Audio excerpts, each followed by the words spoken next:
Ассаламу алейкум. Мы сегодня по адресу Мира 64 у улыбающейся Сабины. Ассаламу алейкум. Так, мы докрываем. Да. Уштанеш. Ну, айдели. Бисмилля. Да, машалла, немножечко.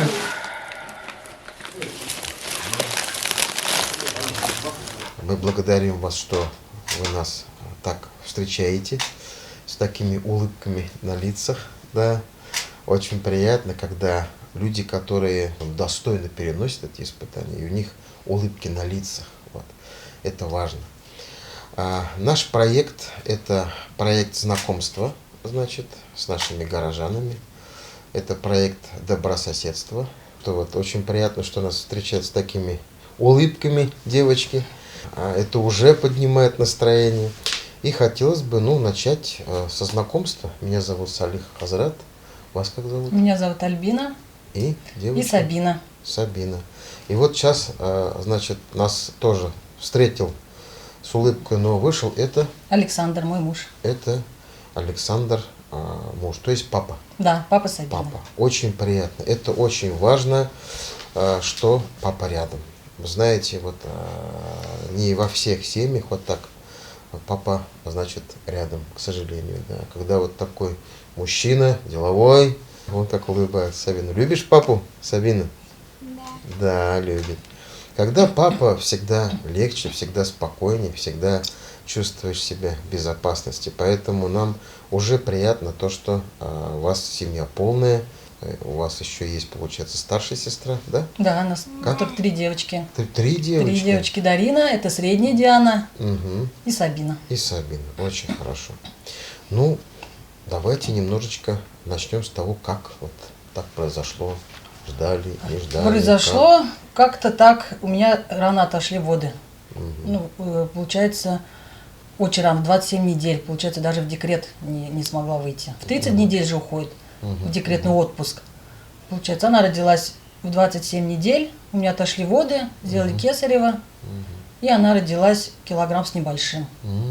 Как бы мы ее долго называли, пока она маленькая была, что это наш килограммчик. И началось все, и началось, что она сама не дышала, сама не ела, сама не ходила в туалет, эти трубки, кувезы, реанимации. Там, и каждый день постановку новых диагнозов. То ишемическое поражение, то у нас в месяц у нее ретинопатия недоношенных, это болезнь, аномалия глаза, которая сетчатка должна развиваться в утробе мамы, но то, что она раньше родилась, у нее пошли аномалии глаза, и ребенок мог, в принципе, остаться, если вовремя мы не сделали бы эту операцию, она могла остаться слепой. Сейчас она в очках, где-то у нее там в глазах, мы даже иногда понять не можем, с какого-то ракурса она видит, с какого-то нет, потому что это вот на сетчатке получается как спайки. И где мы же понять их не можем, но она вот так вот картинку, вот она подстраивается. Вот. Когда она хочет что-то, она сама, вот ламинированные картинки нам нельзя, ламинированные книжки, например, нам нельзя, потому что они... Отсвечивают. Да, ей надо вот определенное положение, чтобы видеть, чтобы читать. То есть, она сейчас вот улыбается же нам? Да, она нас видит, да, конечно, нет, она видит, Очень у нее зрение хорошо. сохранное, но ей Очень надо хорошо. немножко качество зрения я как бы не могу сказать, но она видит, узнает издалека, там как бы проблем нету. И Ладно, вот как потом бы, потом это года 2, конечно, мотаний по России, как говорится, если родился такой ребенок, увидишь всю Россию. Это постановка диагнозов, попытка, что, наверное, что-то мы изменим, что у нас не такой ребенок, как у всех, что мы, сделаем все возможное, и ребенок пойдет, и там море слез, как всегда, и потом уже осознание, что с этим можно жить, что ничего страшного не произошло, что таких знакомства новые, где есть мамы, и которые поддерживают, что есть такие же семьи, которые полноценно живут, пусть там с небольшими трудностями, да, просто если здоровому ребенку легче что-то дается, а мы должны что-то сделать для того, чтобы прийти к результату. Как бы нам сложнее чего-то достичь, как бы мы от этого становимся сильнее, крепче, вот у нас открываются какие-то возможности. очень хорошо. Поэтому, я благодарна этому ребенку, что он, прям ее рождение изменило в крайне мою жизнь только к лучшему. Мы очень многого достигли, у нас семья стала крепче. Вообще много что произошло в лучшую сторону. Вот это вот ваша такая, скажем, оптимистическая такая нота, да, вот она звучит громко, звонко, да, когда вы так уверенно идете по жизни, конечно, это вот именно вот это мы хотим передать тем, кто немножко потерял ориентир, тот, который встретился с какими-то жизненными проблемами и как бы, ну, не может найти ответ. То есть мы были недавно у Олеси с Пашей, да, он лежит. Ну, я знаю, это близкая моя подруга. Ну, вот, вы все подруги, вы все дружите. И говорю же, вот этот позитив, вот эта энергия, да, которая вот исходит, вот что от вас, да, что вот от Олеси, да, то есть что от Паши, что вот от Сабиночки, да, то есть вот она действительно передается, вот это положительное, да, то, что других людей, которые, может быть, послабее, может быть, как-то уныли, может быть, какой-то стресс, да, у них, вот этот придает им сил. То есть вот именно вот наш вот этот проект, он как раз вот про это, про то, чтобы не унывать, чтобы идти вперед, чтобы бороться с трудностями, да, и поэтому каждое ваше слово сказанное, да, что в семье у вас вот, да, как бы какие отношения, вот, да, значит, складываются, сложились, да, утвердились, укрепились, то есть это очень важно. Поэтому, вот, говорю же, каждое ваше слово, оно не просто сказано, оно пережито ведь. Конечно, Годами. конечно, это годами, 10 лет ребенку, и это реально пережито, все пройдено. И как бы у меня даже есть силы, я хожу в состав правления Ассоциации детей инвалидов, я еще помогаю таким детям, я еще имею жизненную активную позицию, Очень устраиваю хорошо. праздники, помогаю, там как бы я еще, Чудесно. у меня есть еще сил помочь еще другим Дай детям. Бог, дай Бог, дай Бог. Вот, да, Всевышний, он именно этот мир дал нам таким, чтобы мы как-то себя проявили. То есть, да, поэтому, когда вы говорите, мы благодарим, вот, что вот так все произошло, то есть Всевышний эти слова слышит, Всевышний это воспринимает, и он будет только вот, благим возвращать. И мы порой думаем, когда нам говорят нам благим возвращать, многие думают, что это что-то должно к ним прийти. Но вот то, что вы еще занимаете активную позицию, то, что вы еще участвуете в всяких мероприятиях, я думаю, что вот это сила ваша, энергия ваша, активность ваша. А ведь кто-то сидит дома и ничего не может сделать. А вы сказали, выходи, будем Да, играть конечно, вместе. конечно, очень много групп, и поэтому информации в интернете очень много. Если человек сам захочет, Да. они любого могут найти, Олесю, меня, мы подскажем, куда, как. Молодцы. Поэтому не надо отчаиваться. Вы знаете, мы когда были в Рубахе, да, когда с Алсу Рашидом разговаривали, она такую страшную одну историю рассказала, что одна мать, стесняясь, комплексуя, сколько, 19 лет ребенка не показывала. Я знаю, я такие семьи знаю. Вот. Которые даже родственники не видели, например, племянниц, не могут себе признать, что родился такой ребенок, не оформляют инвалидность, и получается, что, когда мы оформили инвалидность, у нас возможности тоже, вот бесплатная реабилитация, какая-то вот обувь бесплатная, что-то нам государство все равно помогает. Они, отказываясь, в каких-то комплексах живут, и получается, не общаются с такими мамами, потому что они не могут сказать, что у них такой ребенок. Нет, я такие семьи знаю, к сожалению, такие семьи есть.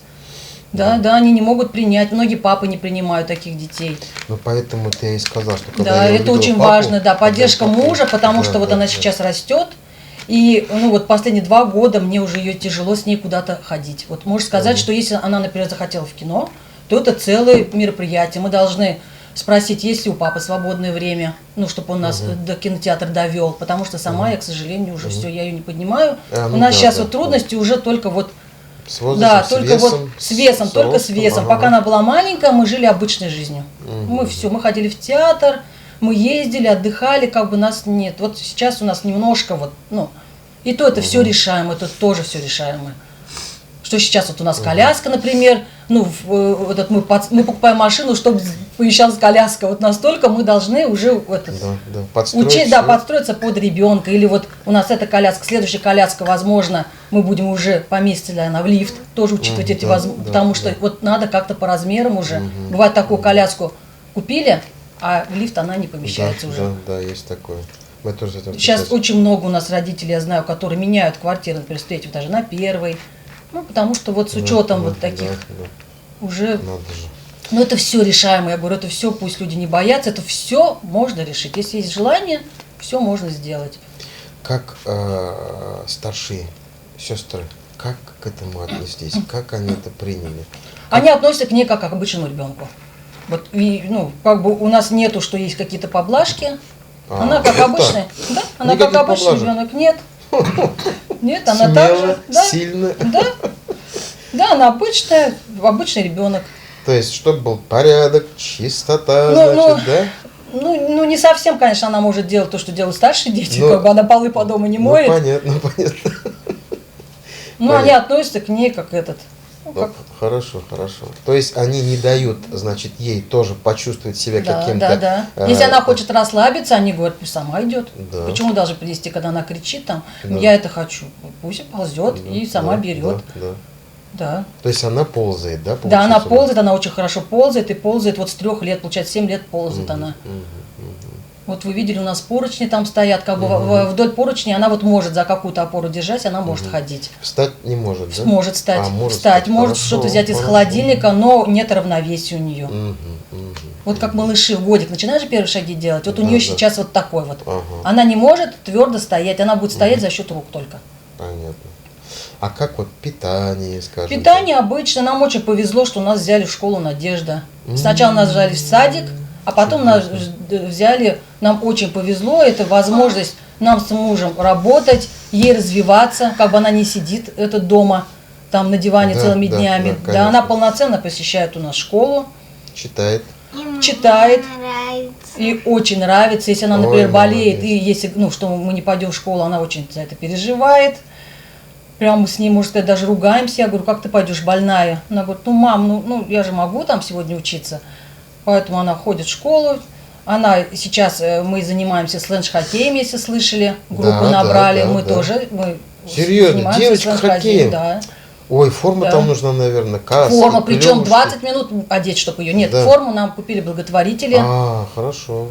Поэтому мы единственное, что пока трудностей нет льда в Нижнекамске, ну через раз дают, ну в Камполя на тренировки ездим. Но нам Я предоставляют автобус, занимаюсь пением. еще она ходит на вокал. А, пением еще. Она Да. подсказывает сама, что занимается пением. Да, она ходит еще на Хорошо. вокал, ее в «Надежде» берут. И поэтому Хорошо. вот живем прям как все дети, как все обычные дети, просто говорю, ну небольшие, там есть препятствия какие-то, а так проблем никаких нет. Хорошо. То есть весь день у вас, в принципе, заняты вы, да? Да, То есть, да, то есть не даете поводу расслабляться, значит, развитие постоянное получается, да, уроки, школа. Если уж школа, уж все понятно. Значит, какие-то задания все равно есть. да, да, Все равно делаем, там, делаем, учим, и стихи учим, и все. Хорошо развитие идет. И традиционно мы предоставляем слово вот маме, да, чтобы она что-то сказала. Что я хочу сказать на собственном опыте. Если у вас, не дай бог, волей судьбы, родился вот такой вот особенный ребенок, как у меня, не переживайте. Сейчас и медицина не стоит на месте, и люди, вот я на своем пути после рождения такого ребенка встретила очень достойных, хороших людей, которые мне помогают, где-то подсказывают. Не отчаивайтесь, все в ваших руках. Было бы желание, сейчас можно прям вот улучшить качество жизни даже очень сложных детей. Сейчас, в принципе, для этого все есть. Поэтому очень много центров, очень много психологов, если вам нужен, да, вы можете обратиться к психологу, потому что очень, ну, вот с кем я общаюсь, да, первый этап очень сложный. Даже многие мамы говорят, ну, очень жалеют, что почему нет в роддомах психологов. Или, ну, или хотя бы подсказали, что сходите к психологу. Ну, потому что очень трудно в первые дни осознавать, что, а почему у меня такой ребенок родился?